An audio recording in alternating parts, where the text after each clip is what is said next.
우리 하나님 말씀은 시편 34편 6절에서 8절까지 말씀 같이 봅니다. 구약성경 825페이지 시편 34편 6절에서 8절까지 말씀을 제가 먼저 6절 읽고 우리 성도님들이 7절 읽으시고 8절은 같이 읽도록 하겠습니다.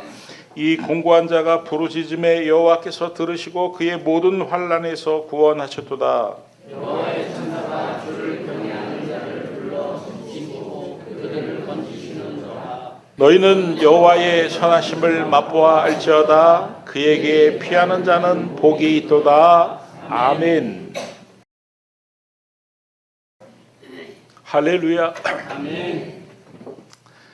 제가 일부 예배 때 양고기를 한 번이라도 드셔본 분은 한번 손 들어보세요 그랬더니 대부분 성도님들이 손을 딱 드셨는데, 참 재미있는 것은 양고기가 내 입맛에 맞고 양고기가 참 맛있더라, 한번 손 들어보세요 그랬더니 딱 절반만 손 들고 절반은 손을 안 들더라고요. 우리 2부 예배 때도 한번 해볼까요?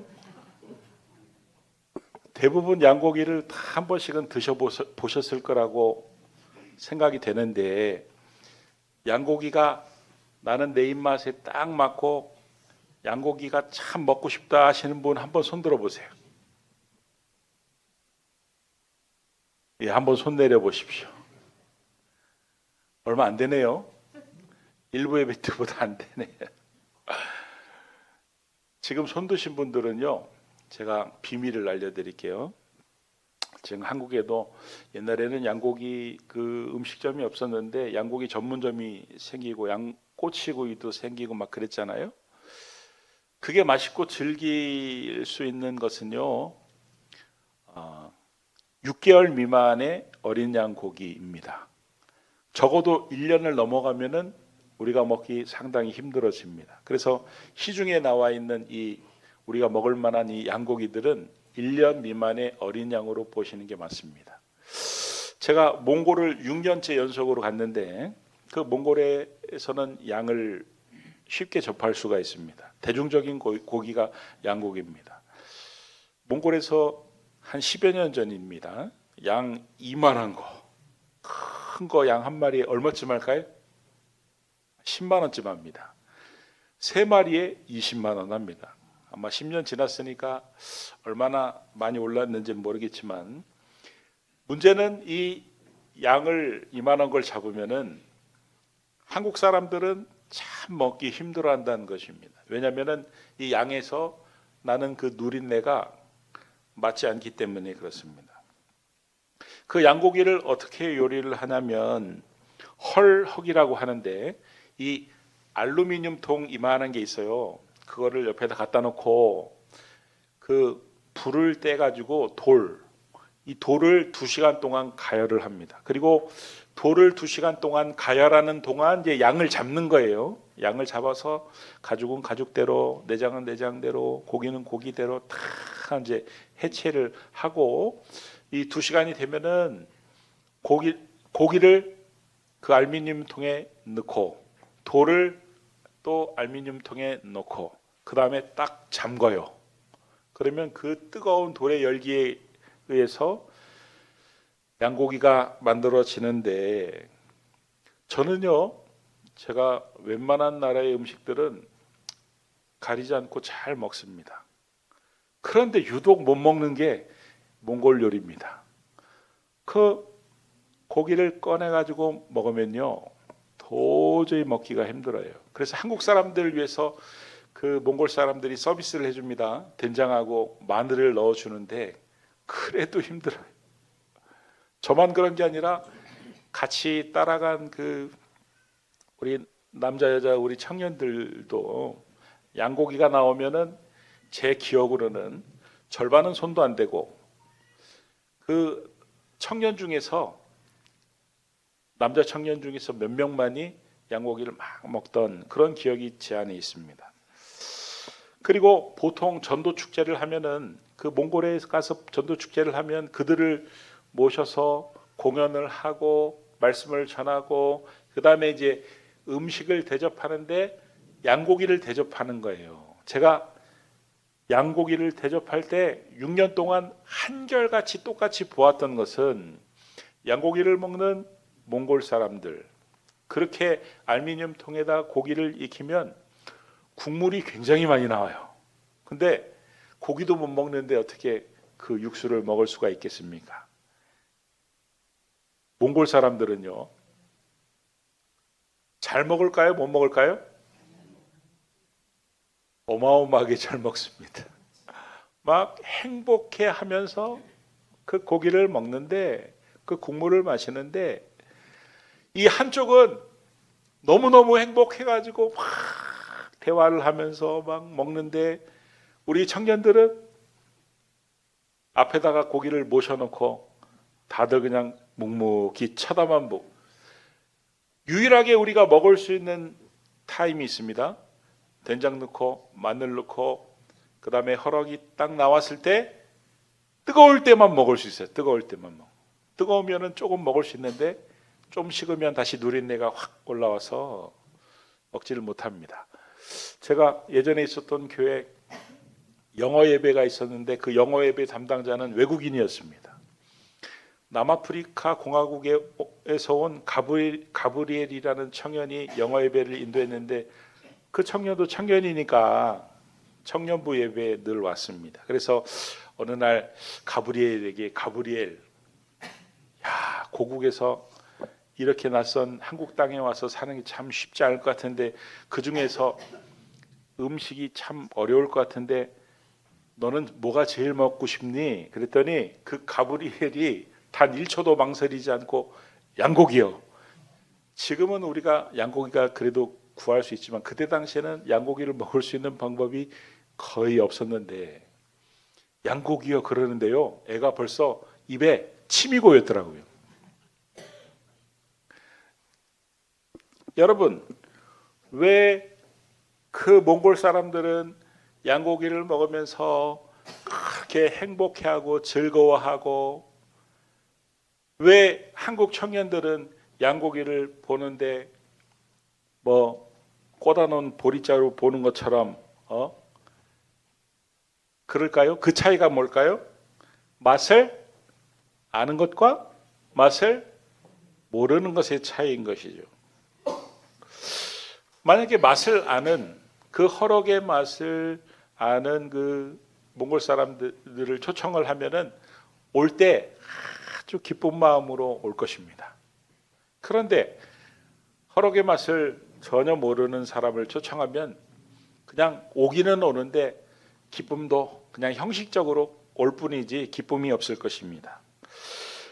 그것이 차이가 맛을 알고 모르고의 차이다, 이런 말씀이에요. 여러분, 맛을 모르면 무덤덤하고 별 기대가 없고 형식적으로 온다면, 맛을 안다면 올 때 기대감을 갖고, 그 가브리엘 청년이 양고기 얘기만 해도 침이 이렇게 고였던 것처럼 기대감을 갖고 올 때도 조금 있다가 양고기를 먹는다 생각하면서 발걸음도 가볍고 기쁜 마음으로 올 것입니다. 여러분, 신앙생활도 이와 같습니다. 신앙생활도 맛을 제대로 알고 신앙생활을 하는 것과 맛을 모르고 신앙생활을 하는 것은 이처럼 천지 차이인 것입니다. 여러분, 왜 교회를 가는데 마음이 무덤덤합니까? 왜 신앙생활이 형식적으로 변합니까? 신앙생활의 맛을 모르고 신앙생활을 하기 때문에 그렇습니다. 그래서 오늘 성경은 우리에게 맛을 보라고 가르치는데, 시편 34편 8절 말씀을 보면 1번이 뭐예요? 1번. 맛보아. 맛을 봐야 돼요. 우리가 홈플러스에 가면은 시식 코너에 맛보기 코너가 있잖아요. 그죠? 만두도 구워져 있고 햄도 구워져 있고 소세지도 구워져 있고, 뭐라는 거예요? 맛보라는 거예요. 맛보기. 여러분, 맛을 보는 것과 맛을 아는 것은 다른 것입니다. 첫 번째는 맛을 보아야 되고, 두 번째는 어떻게 해야 돼요? 맛을 알지어다. 맛을 알아야 됩니다. 여기서 맛을 보다라는 히브리어 탐은 지식적으로 아는 것이 아니라 체험적으로 경험적으로 아는 것을 말합니다. 여러분, 맛을 보고 맛을 아는 자와 맛을 보고 맛을 모르는 자는 큰 차이가 있는 것입니다. 제가 이번에 부산으로 목사장로 기도회 줄여서 목장 기도회를 내려갔는데 제가 길 가다가 굉장히 반가운 입간판을 봤습니다. 요만한 입간판에 뭐라고 써져 있냐면 미더덕회 팝니다. 여러분, 미더덕 아시죠? 미더덕회를 아십니까?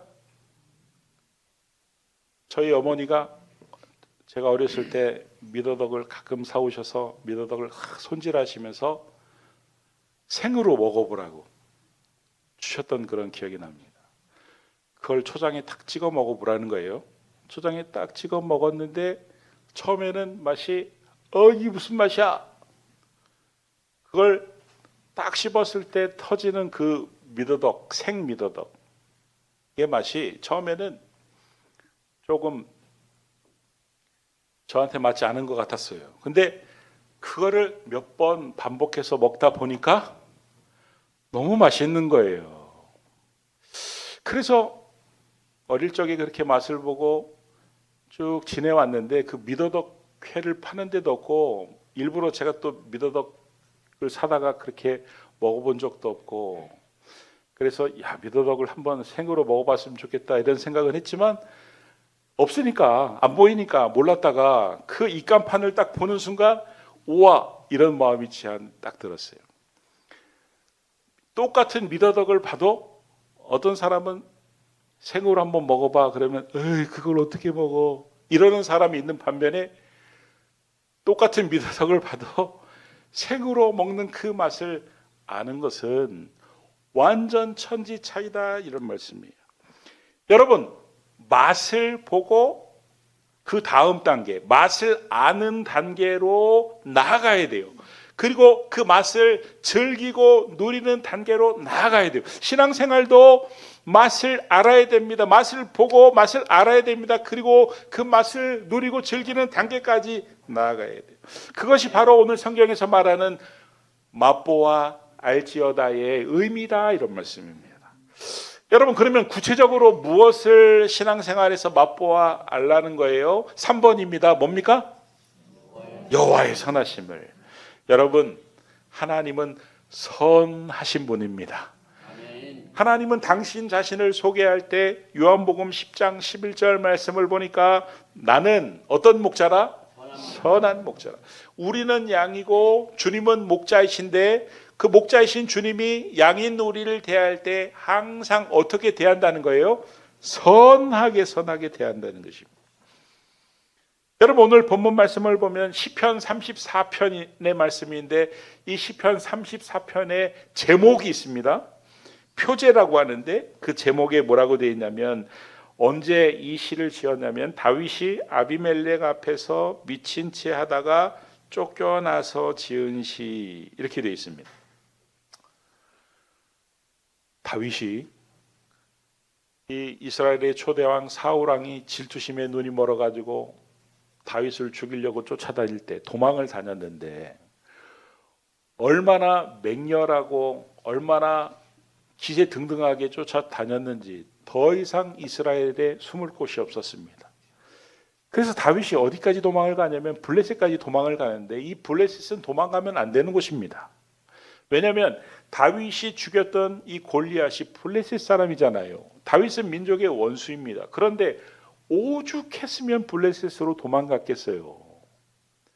아니나 다를까 블레셋에 갔더니 그 블레셋의 왕의 신하들이 다윗을 죽이자고 난리를 칩니다. 그래가지고 다윗이 미친 채 하죠.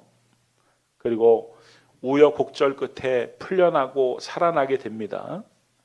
다윗이 살아난 이후에 생각을 처음에는 자기가 미친 연기를 너무 기가 막히게 잘해서 살아났구나 이렇게 생각을 했는데 시간이 지나놓고 보니까 그게 아니라 하나님의 은혜로 하나님의 선하게 자기를 대하시는 그 은혜로 살아났다는 것을 알고 너희는 여호와의 선하심을 맛보아 알지어다 그에게 피하는 자는 복이 있도다라고 고백을 한 것입니다.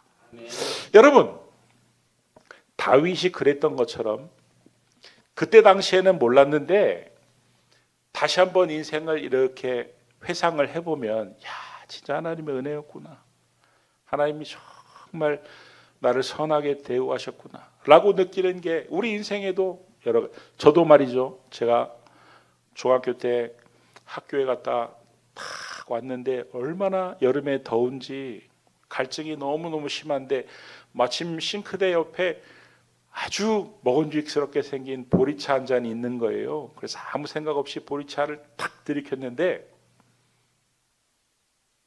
순간적으로 제 위와 그 목이 탁 조이더니 뱉어내게 하더라고.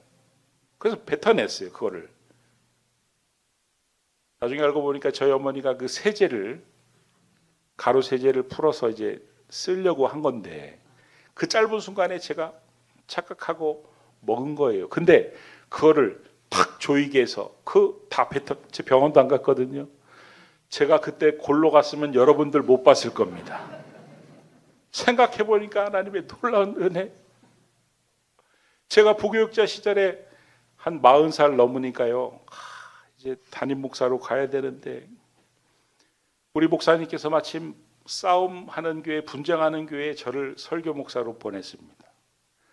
그래가지고 6개월 동안 설교를 했는데 처음에는요 얼마나 저를 힘들게 하는지 제가 강대상에 올라가면요 저는 우리 목사님이 이 단추를 풀라고 그랬어요. 왜냐면은 이 단추에 매이지 말고 자유롭게 설교를 하라고. 그래가지고 항상 단추를 풀고 강대상에 올라갔는데 올라가는 그 순간에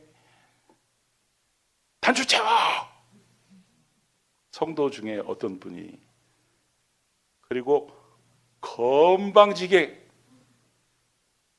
남의 얘기들이라고 별로 안 충격을 받는데 그리고 저 설교를 듣는 태도들이요 뒤에서 말이죠 뭐죠 고개를 제치고 이러고 들어요. 처음부터 끝까지. 그렇게 6개월 동안을 설교를 딱 했는데 6개월 만에 그 싸웠던 그 장로님들이 한마음이 돼서 찾아왔어요. 저희 교회를 찾아와서 우리 목사님께 저를 담임 목사로 보내달라고 찾아왔어요. 제가 기분이 좋았을까요? 안 좋았을까요? 되게 좋았어요. 왜냐하면 말씀으로 변화되는 게 보이고 또 그분들이 또 일치가 돼가지고 찾아왔. 또 저도 또 진로가 또 열리고 좋잖아요. 근데 우리 목사님이 거절하셨어요. 그래서 제가 서운해서 찾아갔어요. 목사님 왜 저를 안 보내십니까? 저도 이제 어딜 가야 되는데 그랬더니 거기는 가면 안 되는데 거긴 가면 네가 고생하는데. 그리고 기쁨의 교회를 왔습니다. 기쁨의 교회를 왔기 때문에 여러분들이 이영숙도 볼 수 있고 장윤희도 볼 수 있고 정명재도 볼 수 있고 김민주도 볼 수 있는 거지 제가 안 왔으면 다 못 봤어요. 그때 당시에는 참 서운했는데 지금 회상을 해보면 정말 그때 막지 않았으면 어땠을까 하는 진짜 하나님이 선하게 저를 대우하셨기 때문에 그런 일이 벌어졌구나라는 그런 생각을 했습니다. 여러분 성경에 보면은 참 밉상인데 하나님이 미워하지 않고 끝까지 선하게 대우했던 인물이 하나가 있습니다. 누구입니까? 대표적인 사람이 야곱입니다. 여러분 한번 야곱을 한번 생각해 보세요. 야곱의 인생을 한번 참 생각해 보십시오. 야곱이 사람들에게 또 가정 안에서 가족들한테 선하게 한 적이 있습니까? 없습니까? 제가 아무리 생각해 봐도 없는 것 같아요. 아버지를 속이고 형을 속이고 축복권을 가로채고 그리고 도망을 갔습니다. 어쩔 수 없이 도망을. 광야에서 돌베개를 베고 자는데 하나님이 꿈에 나타나셔서 그 천사들이 오르락 내리락 하는 환상을 보여주시면서 내가 너와 함께 하고 있다는 것을 보여주시면서 또 말씀으로도 위로하시죠. 창세기 28장 14절에서 15절 말씀을 보면은 하나님이 야곱을 얼마나 정말 위로를 하시는지, 내 자손이 땅의 띠끌같이 되어 내가 내 서쪽과 동쪽과 북쪽과 남쪽으로 퍼져나갈지며 땅의 모든 족속이 너와 내 자손으로 말미암아 복을 받으리라. 내가 너와 함께 있어 내가 어디로 가든지 너를 지키며 너를 이끌어 이 땅으로 돌아오게 할지라. 내가 내게 허락한 것을 다 이루기까지 너를 떠나지. 야곱이 뭘 잘해서 하나님 앞에 잘해서 하나님이 이런 환상도 보여주시고 이런 축복의 말씀을 해주신 게 아니에요. 야곱은 그야말로 아무리 축복을 받을 만한 근거도 없는데, 자격도 없는데 하나님이 이렇게 일방적으로 선하게, 이걸 뭐라고 표현하냐면 선대라고 합니다. 선하게 대우하셨습니다. 라반의 집에서도 하나님이 선대하셨죠. 형 에서를 400명을 끌고 올 때도 하나님이 선대하셨죠. 베델로 안 가고 세겜에 머물러 속을 썩일 때도 하나님이 선대하셨죠. 하나님은 야곱의 인생에 언제나 선하게 대우해요. 야곱은 하나님의 그 선하심을 경험하며 살았다, 이런 말씀이에요. 여러분, 예수님은 현장에서 가늠하다 붙잡힌 여인에게도 선하게 대하셨습니다. 예수님은 자기를 따르는 사람들을 죽이러 쫓아다니는 사울이라는 사람도 선하게 대우하셔서 사도로 삼으셨습니다. 그래서 그가 사도 바울이 되었습니다. 그냥 자기를 따르는 사람을 죽이지 않는 것을 그냥 자기만 믿기에 그냥 성도만 돼도 되는데, 사도로까지 하나님이 얼마나 선하게 대하시는지를 알 수가 있는 것입니다. 그래서 여러분, 바울이 주님의 선하심을 맛본 후에 이런 고백을 하죠. 빌립보서 3장 8절입니다. 우리 같이 한번 읽어보겠습니다. 시작. 모든 것을 해로 여김은 내 주 그리스도 예수를 아는 지식이 가장 풍성하기 때문이라. 내가 그를 위하여 모든 것을 잊어버리고 대성물로 여김은 그리스도를 얻고. 여러분, 우리가 무 중에도 달달한 무가 있습니다. 겨울무입니까? 그게 뭡니까? 아무튼 무를 탁 한 입 먹으면 단맛이 나는 무가 있습니다. 그런데 여러분, 식혜를 마시고 그 달달한 물을 먹으면 단맛이 느껴질까요? 안 느껴질까요? 안 느껴집니다. 바울이 지금 뭐라고 고백을 하고 있는 거냐면, 하나님의 선하심을 맛보고 나니까 얼마나 달달한지 세상의 모든 맛이 배설물, 똥맛 같다는 거예요. 지금 이렇게 고백을 하고 있는 것입니다. 그러니까 여러분, 바울이 사역을 할 때 굉장히 여러 가지 어려움이 있었는데 그 어려움을 잘 견뎌내고, 바울이 사역을 참 잘했는데 바울이 사역을 참 잘했던 그 이유는 바울이 순간순간 하나님의 선하심을 맛보았기 때문입니다. 아멘입니까? 아멘. 빌립보 감옥에 사람들이 모함을 하고 옷을 찢고 욕을 하고 때리고 그 어두운 감옥에 가둬놨는데 손발에 착고가 매였는데, 하나님은 사도 바울에게 선함을 맛보게 하셨습니다. 어느 순간이 되니까 옥문이, 옥토가 지진이 나고 옥문이 열리고 메인 착고가 풀어지고, 그 빌립보 간수를 만나고 복음을 전하고 그들이 성도가 되고 빌립보 교회, 그들 중심으로 빌립보 교회를 세우고, 이게 뭐예요? 하나님이 선하심을 바울로 하여금 맛보게 하신 거예요. 그러니까 바울이 그 선하심을 맛보고 계속해서 힘을 내서 사역을 했던 것입니다. 할렐루야. 아멘. 그러므로 신앙의 핵심은 하나님의 선하심을 맛보는 것이고, 그 맛을 아는 것이고, 그 말씀을 누리며 사는 것이 신앙생활의 핵심인 줄 믿으시기 바랍니다. 아멘. 자, 그렇다면 하나님의 선하심을 어떻게 맛볼 수가 있냐면, 우리가 식당에 가야 음식을 먹고 맛을 보고 맛을 알아가는 것처럼 교회에 와서 하나님의 말씀을 먹고 하나님의 말씀을 맛보고 그 맛을 알고 그 맛을 누리는 것이 바로 하나님의 선하심을 맛보는 것입니다. 아멘. 여러분, 어떤 사람은요, 지금 이 시간에도 같은 말씀을 전해도 그 말씀이 꿀송이처럼 달달하고 이해가 쏙쏙 되고, 야 그렇구나 막 깨달아지는 사람이 있는 반면에 어떤 사람은 시간아 빨리 가라 빨리 가라 빨리 가라, 아주 그냥 입맛이 소태인 사람이 있어요. 입맛이 소태인 사람. 아우 목사님 아주 그냥 잔소리 지겹기도 하네, 빨리 좀 끝내지, 좀 집에 가야 되는데, 막 이런 사람이 있어요.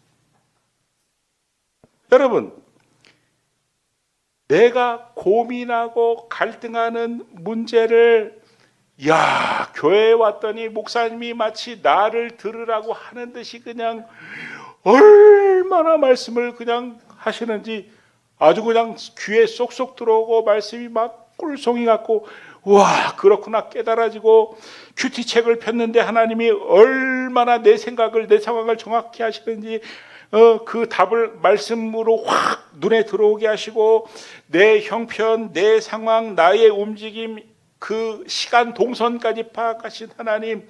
여러분, 하나님은요 말씀으로 당신의 선하심을 우리에게 맛보여 주시는 하나님인 줄 믿으시기 바랍니다. 아멘. 또 기도 응답을 통해서도 하나님의 선하심을 맛보는 것입니다. 에베소서 3장 20절 말씀을 보면은 우리가 구하거나 생각하는 모든 것에 더 어떻게 하도록? 넘치도록 능히 하시. 여러분, 우리가 기도하면 항상 하나님은요 더 좋은 것으로 더 넘치게 더 능히. 이 말이 무슨 말이냐면 하나님의 선하심을 맛보게 해주신다, 이런 말씀이에요. 할렐루야. 그러니까 말씀을 듣는, 하나님의 말씀을 듣는 게 나아요, 듣지 않는 게 나아요? 듣는 게 나아요. 들어야 하나님의 선하심을. 그러면 기도하는 게 나아요, 기도하지 않는 게 나아요? 기도하는 게 나아요. 왜냐하면 더 능히 넘치도록 하실 하나님께서 하나님의 선하심을 맛보여 주시기 때문에 기도하는 게 더 낫다, 이런 말씀이에요. 또 시편 107편 1절 말씀을 보면 여호와께 감사하라, 그는 선하시며 그 인자하심이 영원하미로다. 여러분, 하나님 앞에 영원한 게 지금 두 가지가 있는데, 첫 번째는 선하심이 영원하고 두 번째는 인자하심이 영원해요. 영원하다는 말은요 영원히 공급해 주신다는 말씀입니다. 하나님께 감사하면요 하나님이 그 선하심을 계속해서 우리의 삶에 맛보여 주시는 줄 믿으시기 바랍니다. 네. 그러므로 우리 기쁨의 교회 성도님들은 말씀을 통해 하나님의 선하심을 경험하고, 기도를 통해 하나님의 선하심을 경험하고, 감사할 때마다 하나님의 선하심을 경험할 수 있기를 그리스도 예수의 이름으로 축원합니다. 아멘. 우리는 하나님의 선하심을 경험하는 동시에 또한 하나님의 선하심을 맛보게 하는 중개자가, 매개자가, 중재자가 될 수도 있습니다. 저희가 멕시코의 15번째 교회, 15번째 교회는 원래 교회가 있었지만 미완성인 채 돈이 모이면 벽돌 하나 만들어서 쌓고, 돈이 모이면 벽돌 하나 만들어 쌓고, 그러면서 예배를 드리던 곳이었는데, 저희가 건축원금을 탁 보내줬어요. 그랬더니 완공이 됐다고, 완공하는 동영상과, 근데 제가요 우리 선교사님이 영상을 보내주면은 핸드폰으로 확인을 하니까 소리를 크게 이렇게 사람 있는 데서는 좀 줄여서 하니까 몰랐는데, 제가 일부 예배 때 처음 봤어요. 휘파람을, 콧노래를 부르면서 건축하는 장면 보셨어요? 자, 첫 번째 영상 한번 보여주시기 바랍니다.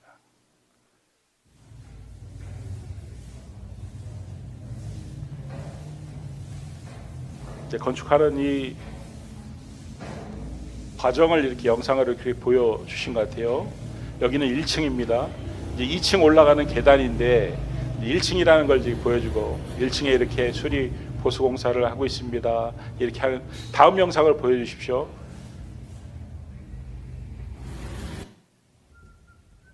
들려요? 제가 휘파람을 불라고 한 거 아닙니다. 2층입니다. 2층 영상을 2층을 이렇게 지었어요.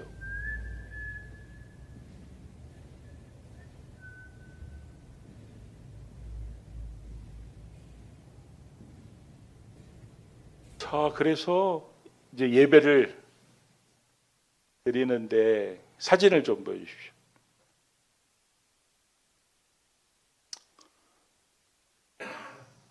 예, 이렇게 설립 예배를 이렇게까지 멋있게 지으리라고는 우리 처음 봤죠? 이렇게 멋있는 교회 지은 건. 이렇게 준 2층으로 2층으로 이렇게 짓고 다음 사진을 보여주십시오. 예배를 드리고 겉모습 이렇게 최종 이렇게 할렐루야. 우리 감사로 하나님 앞에 영광의 박수를 올려드립니다.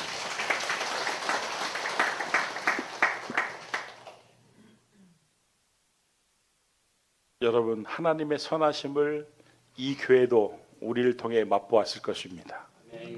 아마 상상도 못했겠죠.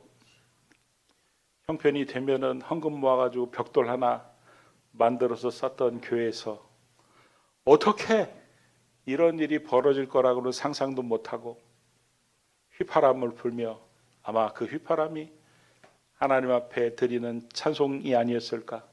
그리고 지구 반대편에 있는 우리 기쁨의 교회에 감사하는 마음이 아니었을까 저는 생각해 봅니다. 여러분, 하나님의 선하심은 과거에도 나에게 선하게 대우하셨고 지금도 나에게 선하게 대우하셨고 미래에도 나에게 선하게 대우하실 것입니다. 그런데 우리는 과거에 선하게 대한 것만 기억하고 현재는 하나님의 선하심을 구하지 않고 미래에는 하나님의 선하심을 구하지 않는다면 마치 그 자전거를 타는 것과 같습니다. 여러분, 자전거를 막 페달을 막 이렇게 밟으면요 쭉 가는데 어느 순간 페달을 안 밟아도 갑니다. 근데 쭉 가다가 계속 안 밟으면 어느 순간부터는 힘을 잃고 비틀비틀 거리다가 쓰러지고 맙니다. 여러분, 과거에 하나님의 선하심을 맛보았다고 만족하면 안 됩니다. 현재에도 하나님의 선하심을 구해야 되고 미래에도 하나님의 선하게 대하심을 맛보고 구해야 됩니다. 그것이 페달을 밟는 겁니다. 그래야 신앙생활이 건강해지고 그래야 신앙생활이 활력이 넘치고 그래야 선하심을 맛보고 신앙생활을 해야 가브리엘이 양고기 이야기를 들었을 때 침을 몽골 사람들이 허럭을 먹으면서 막 행복해하는 것처럼 하나님에 대한 기대감도 생기고 신앙생활의 맛을 즐기며 누리며 할 수 있다, 이런 말씀이에요. 아멘. 그러므로 여러분의 삶에 어떤 문제가 발생이 되든지 하나님, 이 문제가 해결되게 해주세요.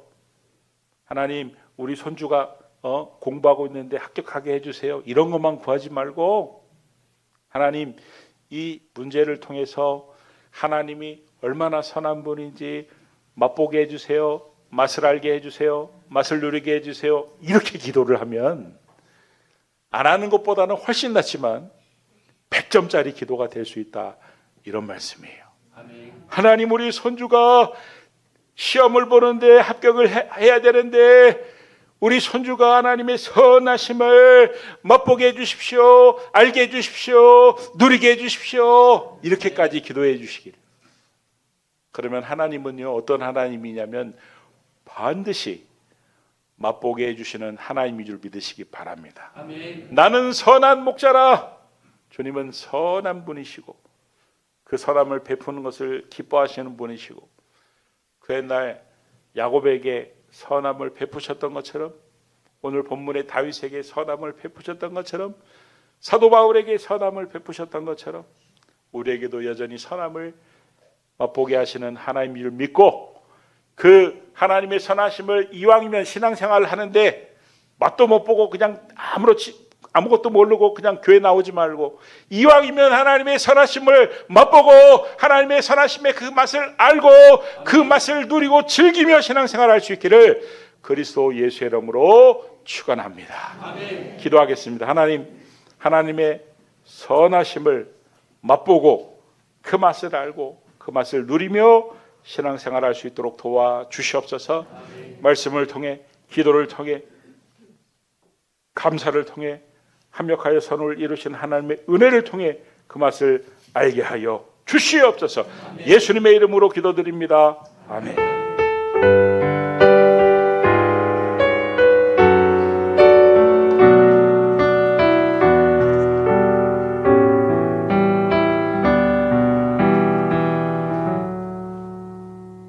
찬송가 391장 부르시면서 봉헌하겠습니다.